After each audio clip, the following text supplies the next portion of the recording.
Hey, what's going, y'all? Shalom, shalom.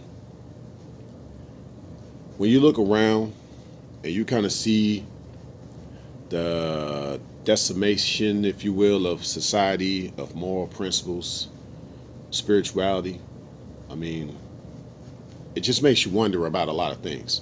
And I've come to the realization this, and it is backed with scripture.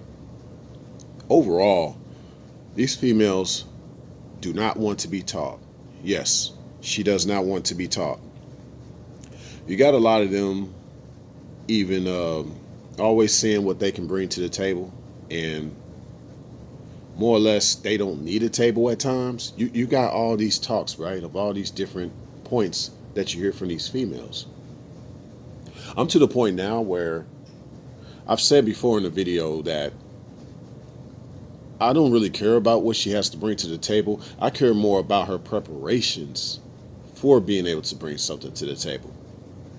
To be honest, I'd rather not have her bring nothing to the table at all, but her preparations, her preparedness, her willingness. I want her to come bare bones, but yet she's more than ready, more than willing. Because everything she's done in the past, all of her past credentials, do not matter to me. I am a new proposition. I am a new collaboration. I am a new business prospect.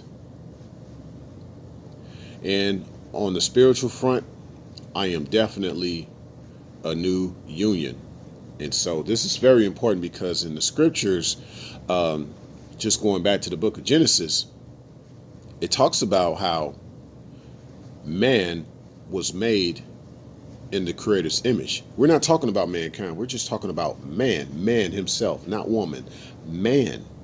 Now, if you try to break down woman, that just basically means the womb of a man. That's what a woman is.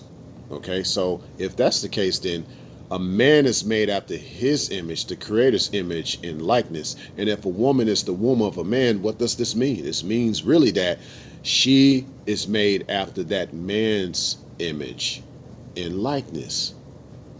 So the whole essence of a woman being taught in the first place is so that she can be more like that man. Because you are the womb of a man. That's what a woman is. You come from his womb, more or less. Not really his rib. They do say rib, but I believe that's been misinterpreted over times from the scriptures. It just basically means his womb. You are from his womb. So the reason why a lot of men struggle with dealing with a lot of these females out here that don't want to really be real women is because, yeah, most of them are just not teachable. It's not really this compatibility thing, because teachers get students of all different races, faces, and traces, right? But each one is coming there with the willingness to learn, despite their background. They might not even have a knack for what they're trying to learn, but if they're willing to learn it, who knows, they may excel. So it's all about that molding process, getting that woman to become more like you. Because over time, what's happened is, like I said, there's been a big degradation in society, decimation of society per se. There's been a huge breakdown of society lately. And so women overall, there's really not a trace.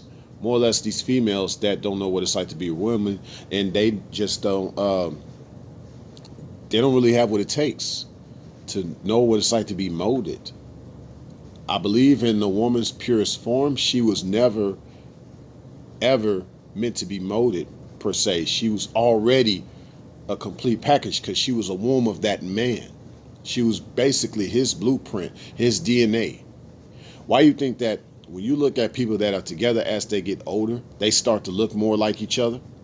Because this goes back to the original principle of a woman representing the womb of a man. She becomes more like that man.